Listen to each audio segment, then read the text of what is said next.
Hi and welcome back to the podcast. I am thrilled today to have a guest with me. Her name is Colleen McCann. She is a personal energy stylist, and her business, which is called Style Rituals, offers a fun and practical experience to get grounded, heal issues, practice self care, build better boundaries, tap into your intuition, and more.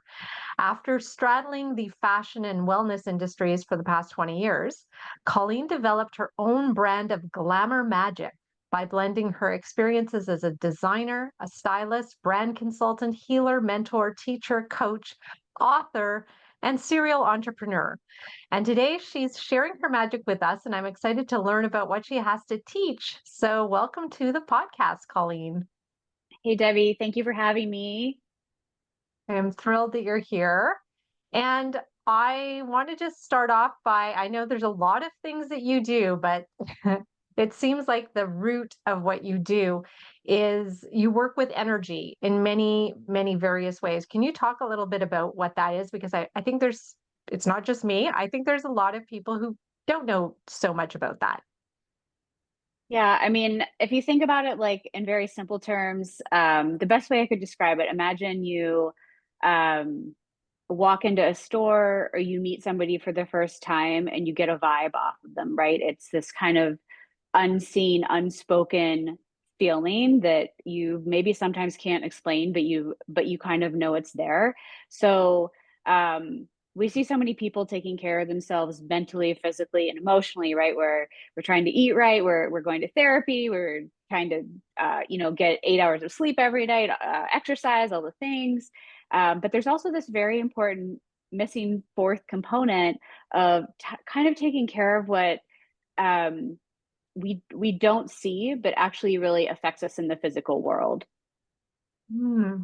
Okay. And that's our energy, right? That's what is flowing through us all the time.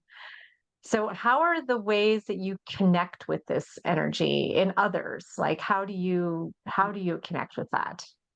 I connect through energy through my intuition. I am clairsentient, clairaudient, clairvoyant, and claircognizant, basically meaning that I can see things like ghosts.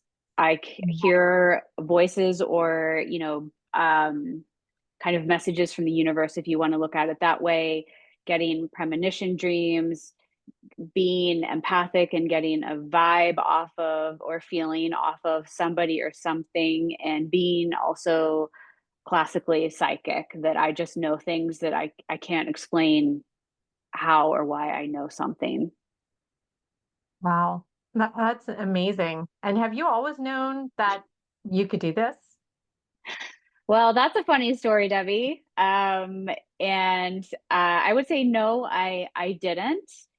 When I was in my late 20s, when I hit what's called our first Saturn return, I found out very quickly that I was all the clairs that I was just explaining to you.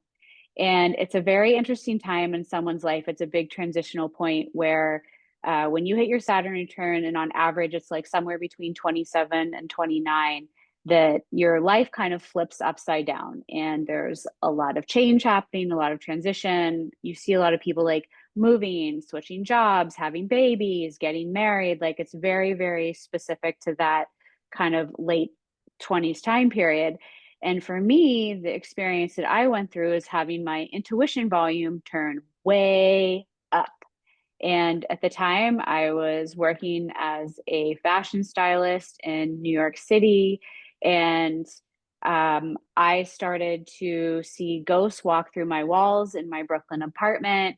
I was having premonition dreams. My cell phone would be face down, and I'd hear it ringing, and I knew who it was, what they wanted. And it was someone I haven't talked to in like 7 years, right? It's not like somebody that I talk to every day and I have like a feeling of, why they're calling. And the real icing on the cake was walking around New York City and having people come up to me when I was waiting for the subway, telling me I was a healer. My whole life was about to change and I needed to get ready for that. And of course, like any New Yorker, I said, F you, get away from me. So Oh my that's gosh. happening. That's it sounds a little terrifying, to be honest with you. Like when I think of that, I can't imagine how that must have made you feel. Yes, I was absolutely terrified, fully crying in the corner, and I didn't know what was happening to me except for the fact that the only way I could describe it was I was like, am I crazy? Like this is stuff that happens to what we consider crazy people.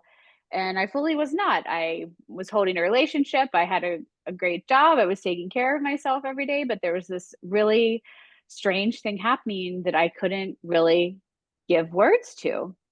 And as they say, when the student is ready, the teacher will show. I, to make an incredibly long story short, ended up in a psychic's office.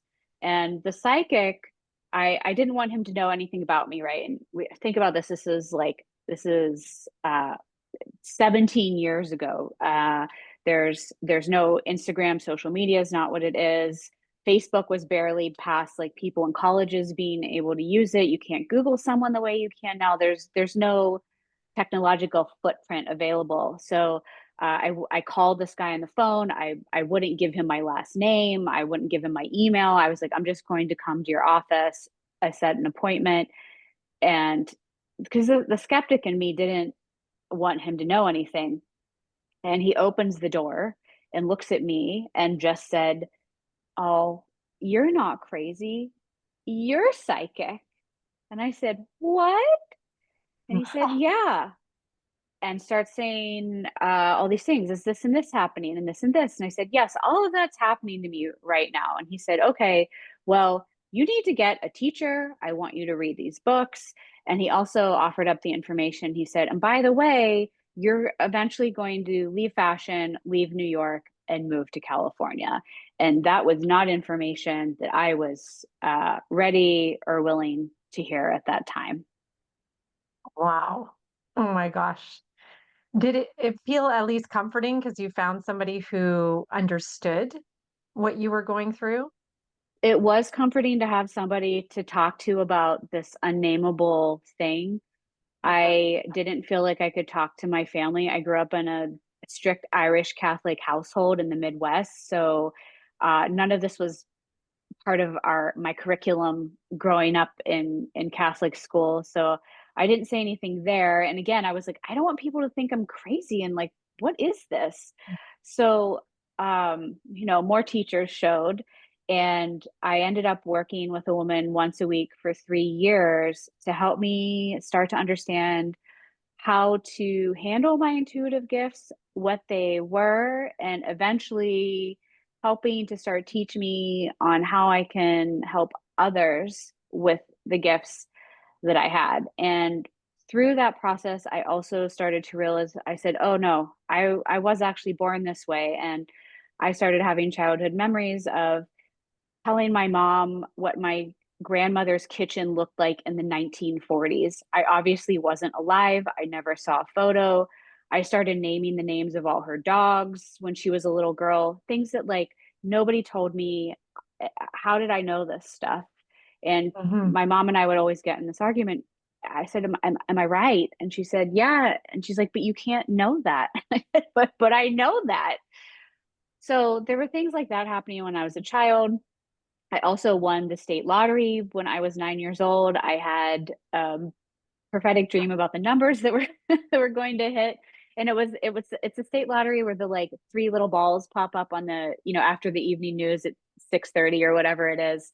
And I ran down the stairs in the morning and I told my mom what the numbers were going to be on the lottery, and she wasn't listening to me, and I finally threw a fit, and she took us to the gas station so I could play these numbers. And um, we also, we didn't watch TV during dinner, so she's like, we'll put the TV on, Colleen, like anything just soothe me because I was like going wild, and I was always like very like well behaved child, so this was like out of the norm for me. And we sat there and I watched the three numbers pop up, and I just sat there with my arms crossed and I said, I told you. And she's screaming, of course, like there's no way you could know that. And my aunt was over for dinner and she starts choking on her food.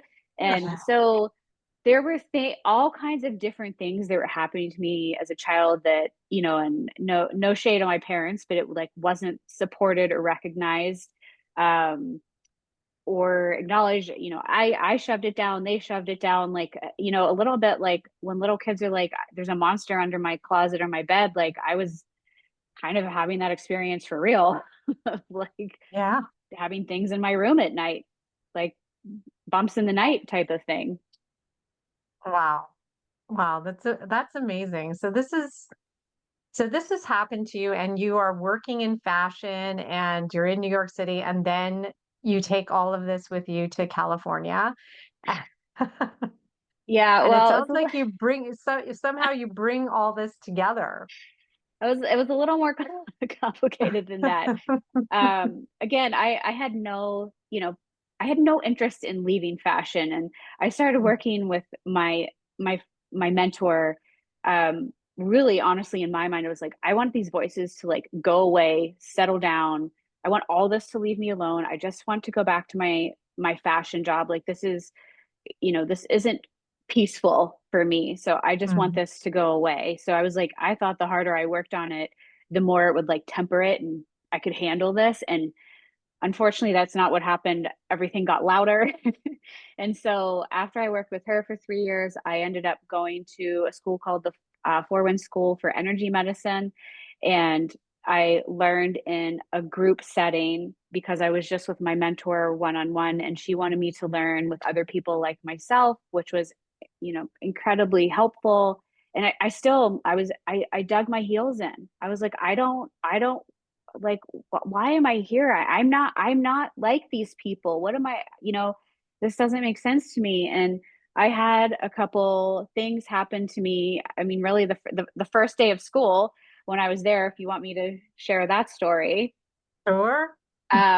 So I uh was at a trunk show in a now defunct store called Bendel's in New York City once, and I met a woman named Carolyn who owned a jewelry company called Alex and Ani, which a lot of people might be familiar with. Their bangle bracelets, and they have little like gold charms on them, and they might have like angels, saints, flowers, the four-leaf clover, right? Like different symbols on them that would mean something to somebody. And I was at the trunk show and I met Carolyn, and she gave me a couple bracelets while I was there. And it happened to be two St. Christopher bracelets. And I really didn't resonate with St. Christopher. I knew he was the patron saint of travel from my Catholic upbringing. And they kind of ended up in the back of my jewelry box. And right before I went away to this first class for school with the Four Winds, I started like going through my jewelry box like a crazy person. I'm cleaning it. I have the silver polishing cloth out. I'm rearranging everything, and I find these bracelets. And I can say now I was called to bring them with me, and I listen to things like that now, even if I don't understand what the outcome is. So I took these bracelets with me for some reason. And the first day of school, there's probably 100 people in the class. It's like going to a Psych 101 class in college. So many people, and as you go through the program for 3 years, Mhm. you know things happen, people aren't there anymore, they're on a different schedule. There's maybe like 10 to 18 people in the class, but we're in this giant class. And they're like, okay, we're going to teach you this energy healing technique, and you have to find a partner. So I end up finding a partner. His name was Christopher. I hadn't put anything together yet, and I said, okay. So Christopher was supposed to lay down in front of me on the floor, and I was supposed to put my hands on his head and do a thing. Well, I never actually did the exercise because what happens next? I'm standing there, and without obviously turning around, I can feel a dead guy standing behind me. And in my mind's eye, I knew what he looked like. He was tall, dark hair. He was wearing a blue fleece zip up that had a white crest on the zip up. And he had a like East Coast accent. I knew it wasn't New York, but it was like over there somewhere. And he said his name is Dave. And I knew also it was connected to this guy Christopher that was laying in front of me that I just met, my brand new friend. And I said, Hi. So Dave is here. Well, I just found out at that moment I could do mediumship, so that was fun. And he starts getting very emotional and upset at me, and I was like, Uh, not prepared for whatever this was. And I started. He's like, "How do you know his name? That can't happen." And he's just so upset. And I said, I don't know. And I was like describing what he looked like, and Christopher's just getting more and more upset. And I said, I don't know, but he just keeps saying to stop blaming yourself. It's not your fault. Oh, uh, okay. So I mean, this stuff goes on every day in my life right now, but like at the time it was highly traumatic and weird. So I never actually did what I was supposed to be doing in class. I was obviously working on my mediumship skills. So Christopher sits up, and I was like, "What is happening?" And he's like, "I don't know. I don't know what's happening. How do you know all this?" And he just got really angry at me and walked away. So I went back to my room later that night. Obviously, a very big first day at school. And yeah. I went to sleep really early, and all of a sudden in the middle of the night I was woken up by Dave, the deceased, who was standing in the corner of my bedroom and told me those St. Christopher bracelets you brought, um, those are for Christopher, and you need to give them to him to give to my mom and my sister. They are, and I later found out they're all Catholics and from Boston, so that was the accent. And he said they're praying. They want to know I'm somewhere. They're okay with me being gone, but they want to know I'm somewhere. So you need to give these to Christopher for my family. And so basically, the Chris knows you're telling the truth. He shares the same name as my sister, and he just like zips out of the room. So I obviously didn't go back to sleep, and I laid staring at the wall, traumatized, with the sheet pulled up over my nose for the rest of the evening. And so I walked into class the next day with these bracelets in my hand, and I walked over to my new friend who did not look very excited to see me when I came over. And I said, "Hey, could I ask you a question? Um, does Dave have a sister and her name is like Kristen or something?" And I could just tell the look on his face. And he started yelling at me again. And he said, "How do you know about Chrissy? Chrissy doesn't have Facebook, and Chrissy this and Chrissy that." And I told him what happened. And I said, "Look, I'm not trying to get in your business. I don't know you, but could you just tell me like something about the situation to help me make sense of it?" And he started to explain that like a big reason he had come to school, there was a lot of like self-healing involved. Chris and Dave were both firefighters and EMTs, and he was much older, but at the time apparently they went out drinking on Dave's 21st birthday, and took him home, and Chris took him home, and Dave died of alcohol poisoning on the couch. And Chris blamed himself because he's like, I'm an EMT. Like, I know the signs. I should have seen it, and was, holding this incredible guilt about his best friend for like 20 years. And okay, so we kind of like go through the rest of the week. And, I told Chris, I'm like, you have to take these bracelets home to his family. I don't know. And he's like, I don't want to do that. Nobody knows I'm here. And my family is Irish Catholic. And I was like, yeah, join the club. Me too. so um, so he ends up going back and talking to the family, and the family like confirmed everything I said. And to add one more weird layer on this story, apparently Chrissy, the sister, the only thing she had of Dave's was his high school ring, and she wore it every day, and she lost it a couple weeks before Chris and I would have gone away to this energy healing training, when I was going through my jewelry box. And she prayed and asked Dave, God, the universe, whoever she was talking to send her something of his so she could have it. So the ring was replaced with the bracelet. Wow. And I was super freaked out, and I still didn't understand what was going on. But like what I knew in my heart was that I was helping somebody feel better about a really tough situation somehow through jewelry. So I was like, okay, I think I'm gonna stay in school. Something's going on here. So Yeah. that was another 3 years. And by the time the end of that, the 3 years was ending, like I really knew that like that phase of my fashion career was coming to a close. I was actually feeling this call to move to California. I knew I wanted to incorporate energy with, kind of like the beauty and fashion world, because I love that so much. It's where I come from. And that was how Style Rituals was born. And yeah, I still live in LA. Wow. Okay. That's Okay. an amazing story. Oh my gosh. So you are also a medium added to the list of things that you do. Yeah. So is this something, I mean, this may be a little bit off topic, but do you think this is something we're all capable of, or that is possible for everybody to tune into? I think everybody has the capability to tune into their intuition if they try and work at it. I also would say some of this is it's a profession for me, and it's just like you could you could cook meals for your family at home, or are you a professional chef, right? Like you can Mhm, tap it enough to mhm. like feed yourself and make a delicious meal, or are you going to do this for a living?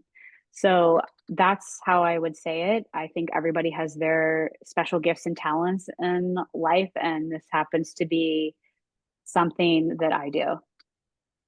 Yeah, and it's just amazing, and you use all kinds of, like, modalities as well, right, to do this? Because when we talked before, you mentioned astrology and tarot and crystals and different modalities. So these are Yeah. just different ways of different tools that you use, like tools in your tool belt, basically, to help people or to help read their energy? Is that what they help you with? Yeah. Yeah, there are definitely tools in my tool belt, and I really look at crystals, tarot, and astrology in a way that like it's a good jumping off point of something physical that people can see, that can help us go deeper and talk about whatever is happening for them at the moment, right?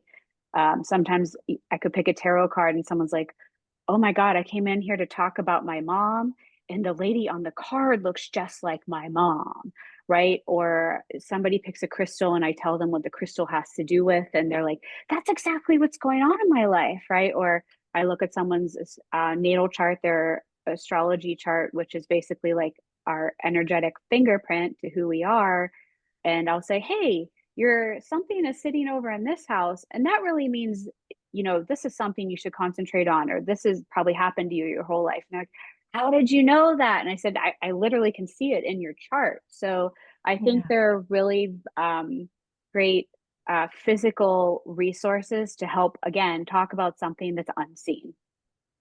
Yeah. Yeah. I love that. I love that. So if we take this to, like, midlife, where we are right Hmm. now, Yeah. are there things energetically that we should be aware of as we go into this time? Debbie, the answer is yes, big time. Okay. So remember I was telling you about the Saturn return in your late 20s. So like first of all, that's the universe is not picking or choosing with that, right? Like we all have a birth chart. We all go through certain transit at certain ages, no matter, what sex we identify with, where we live, what we do for a living, our likes and dislikes. Like there's they're not picking and choosing here about who goes through this. So it's a very big time. And our next big transitional time, which I'm sure every woman listening is nodding, is when we hit around that like 39 to 45 mark. And there are what are known as midlife transits in astrology, which some people may call this a midlife crisis. But when we look at it from an energetic standpoint, it's the planets in our um, natal chart are positioned and talking to the universe in a very certain way that's having us go through a lot of experiences that are going to basically catapult us into a different phase of life. But we know, change doesn't come wrapped in a gift box with an instruction manual in it, right? There can be a lot of like chaos and unknown things going on and new feelings. And what's this when you're going through big transformations in life, big change, and physically that's already going on, right? A woman that's somewhere in 39 to 45, she's perimenopausal, maybe menopausal already, like already in that time frame that you're already going through so much physical change. And just so everybody knows, I'm 45, about to be 46, so I've just fully lived this midlife transit, so I can speak to this very clearly. Um, so I want to talk about this, and if anybody's listening, like, please, gosh, get out a piece of paper right now. So that, it's one of those things. It's like I didn't exactly know what a Saturn return was in my late 20s, and like I wish somebody would have just told me and been like, hey, like the next year and a half is going to be a little weird.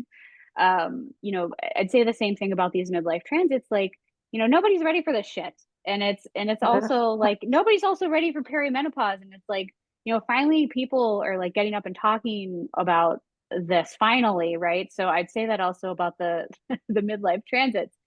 So when you hit, so I also want to say when you're looking at astrology, with when these big transits come to visit you, that like I'm gonna say, like, let's just say this starts at 39. Maybe for someone it starts at 38 and a half, and maybe for someone else it starts at like almost 40. So I'm going to use these as like generalizations, and please give like, maybe like a 6 to 12 month buffer depending on your astrological chart. And if you really, really want to know these, like what your dates are, like literally down to the day, you can speak to an astrologer about that, and they can give you all that information. But when we hit, so let's say 39 into 40, we hit what's called our Pluto square.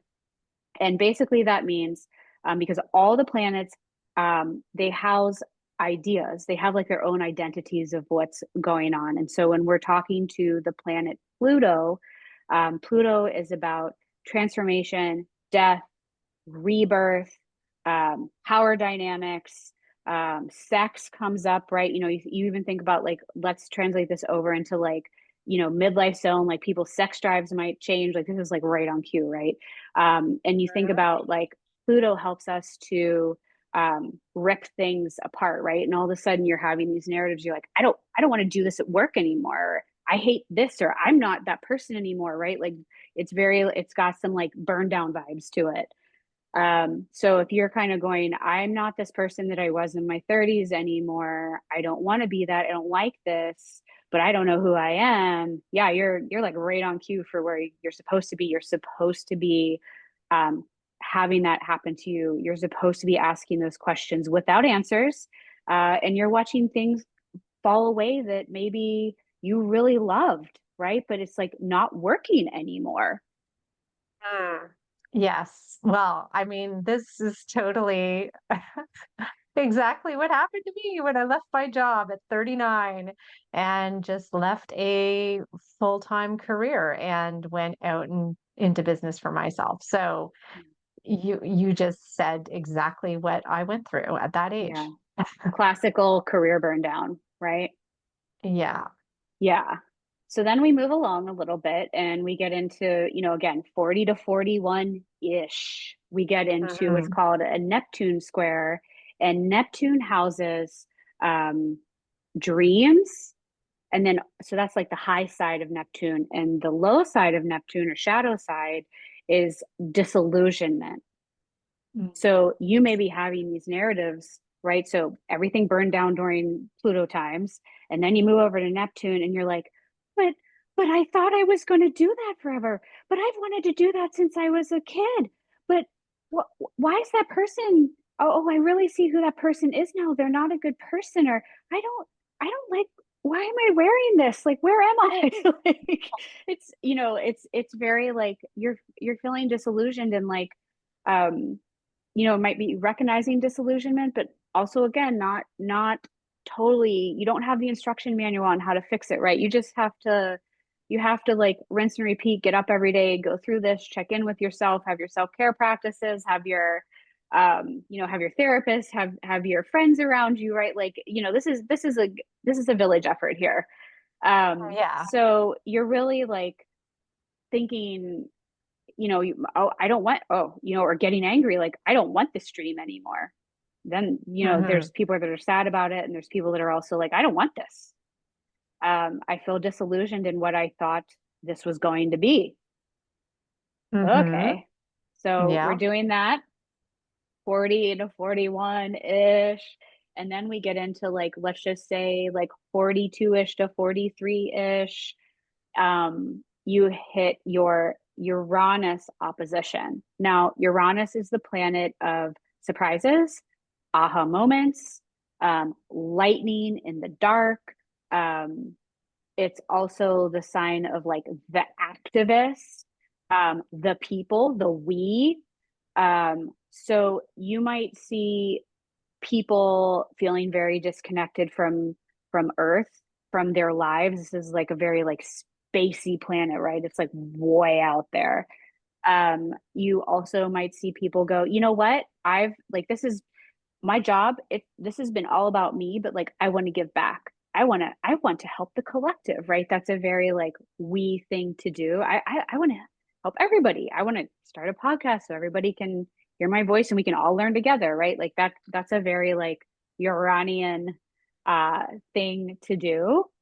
And also surprises, right? You because think about it. You kind of like you're talking to Pluto, then you're talking to Neptune, everybody got together for a couple of years and all of a sudden, boom, you come out and tell everybody you're like, I'm not doing this anymore, whatever this is, right? You're just like, I'm doing a 180 right here and my life's gonna look different and I'm gonna move across the country and I'm gonna do, like stuff that people are like looking at you like, are you okay?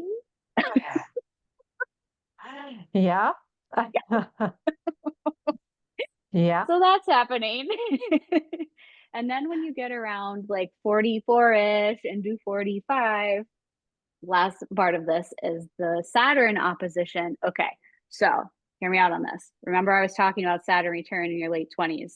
So this is like a little check in from then. So the themes that you saw going on in your late 20s, whatever those were, they're going to kind of like, it's a string, right? And they're going to come back up. And Saturn, who's like, structure, foundation, rules, regulations, is like, hey there, Debbie, are you doing what you've been working on since you were 29? Like, or remember that thing you forgot about when you were 29? We're going to talk about it again. Or, so that you're seeing themes, people, maybe you go back to something, you're like, maybe you played piano and you're like, oh my, I want to play piano. I haven't played since my late 20s, right? So you're seeing whatever was coming up. It doesn't, unfold in the same way, but you're seeing the same themes, conversations, people that were showing up in your late 20s to just kind of like check on your progress.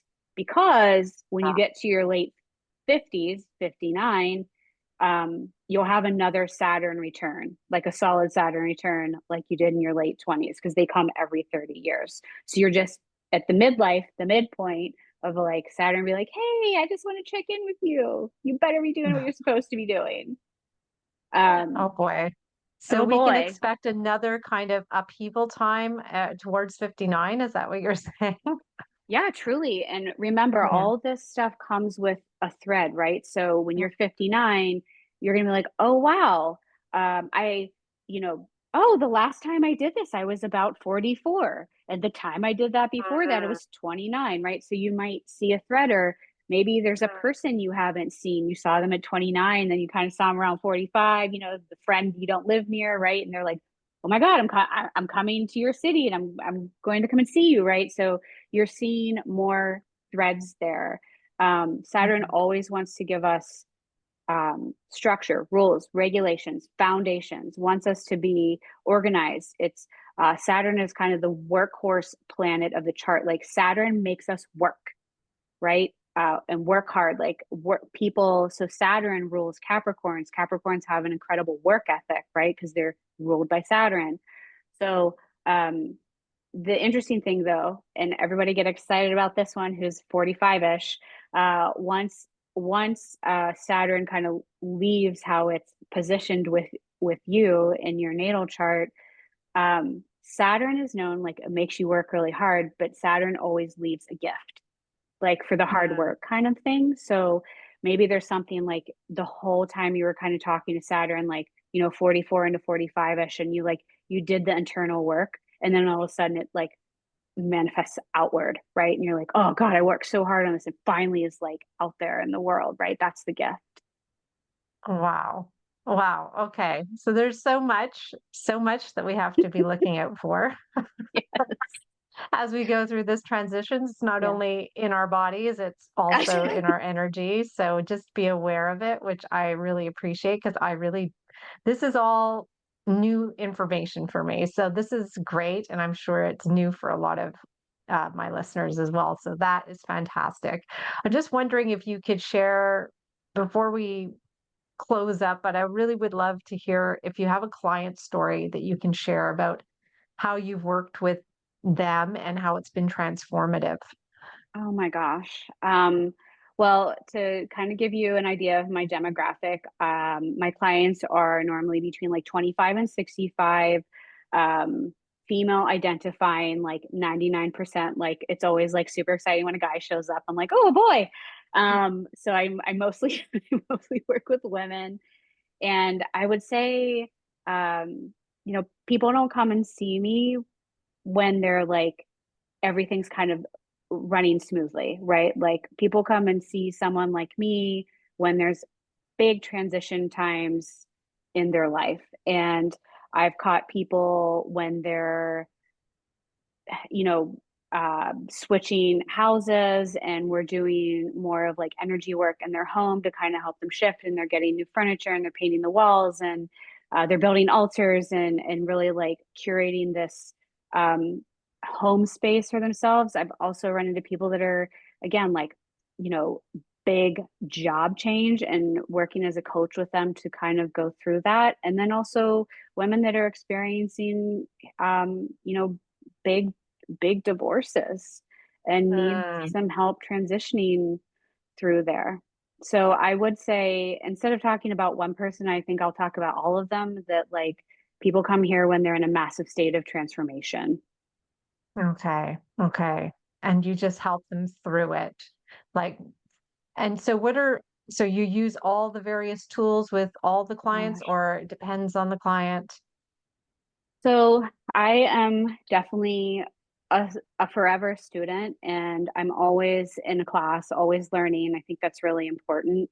I've been doing this for about 20 years, so I have a lot of tools in my toolkit. So, no, I don't use the same tools with everybody. That's something that I uh, sit with my intuition, and I think a little bit about, like, what do I need to take to that person's house, or what is the best thing that I could do with this person when we're on Zoom for our 1 hour session.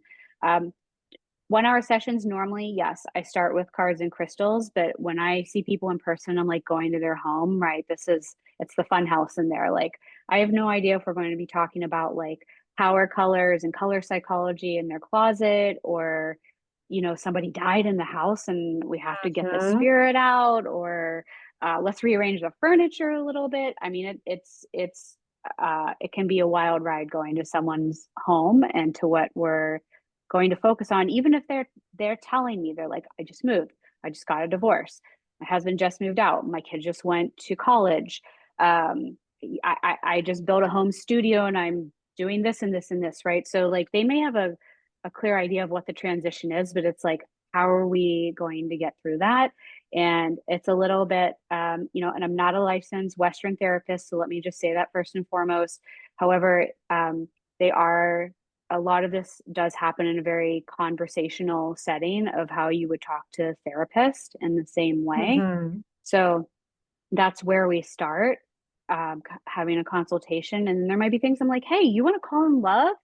Let's build a love altar for you. Like, let's do that. Or, let's put a vision board together of like what this future business looks like. So I'm really listening to my client and seeing what the problem is, listening to my intuition and building something special for them.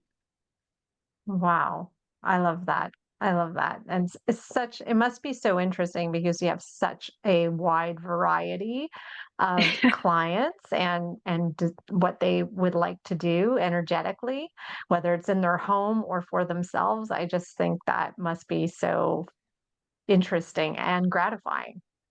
Yes, it's very exciting and every day is different. Yeah, I love that. Okay, so I need to bring this to a close, which is always hard because I could keep asking you. I'd love to ask you more questions, but that'll be it for today. But I just want to ask you before we go, which I ask all my guests, is what is the best part of getting older for you, Colleen? I don't feel like I'm making as many stupid mistakes. Mm, that's a good one. I think that's important. You know what? I'm really glad I said that because I also think like, people that you think about kind of fall into that like healers category that like, that they're not effing up. They know all the answers and all this stuff, right? That like people that do what I do make mistakes and do stupid shit and it happens to all of us and, I would like to say that people that are in my line of work like have many tools in their toolkit to kind of help them navigate when they do f up a little bit, but um I feel very grateful for that, like um this whole energetic journey I've been sent on since my late 20s, that I've done the work and I have a lot of tools in my toolkit to handle when I have effed up or when I'm going through a really hard transition myself. And I'd also say I don't do it alone, right? Like I have an amazing boyfriend, I have an amazing family, I have amazing girlfriends around me. I would see a therapist if I needed to, like, go out in nature and take care of myself and meditate and do as many things as I can to like keep myself on track because, I can tell you, which we didn't talk about, but like my midlife transit was like so rude, so rude. Um, that it was a doozy, and like I like the whole way through it I was so grateful that I had all these coping techniques and to kind of like sit there with myself and be like, okay, what is really going on here for me right now? So I'm very grateful for my energy know-how. Yeah, absolutely. Yeah, that you can apply it to yourself and not just to others, right? It can Oh make your yeah, life better. I'm sure it you didn't scared you ask all at first, first, but now it's Debbie. making your life better. It's good. Yeah. Good. So, by the way, do you work with people online as well? It's not just in person, right? I do both. I mean, I live in LA and I'm in New York a lot to see clients. So those would be the places that I see people in person the most. But I work worldwide on Zoom. I always have. And if whether that's a one-on-one session or something deeper of like looking at people's homes, like all that energy travels through the phone line. So all of that can be done long distance. Wow. Okay. So, if anybody in my audience would like to get in touch with you, since everybody's from all over the place, but they can get in touch with you and you can work with them, how can they do that? Yeah. You can reach me at style rituals.com or also on any of the socials at style_rituals. Fantastic. Okay. Well, I really appreciated this conversation. I would probably love it to continue and maybe we can reconnect. But thank you so much, Colleen. This was fascinating. Debbie, it's my pleasure. And I loved sharing with your audience because of where your clientele is. And, this is an unknown, unspoken part of going through your midlife. Yes, it is. And I love that you talk about energy, because it's not something we do talk about. We talk about taking care of our bodies, taking care of our Yeah. minds, but our energy is something it's undefinable. So it's something fascinating that I think we all need to think about. And we all know we have it, but we don't think about taking care of it. So Yeah. I appreciate that. My pleasure.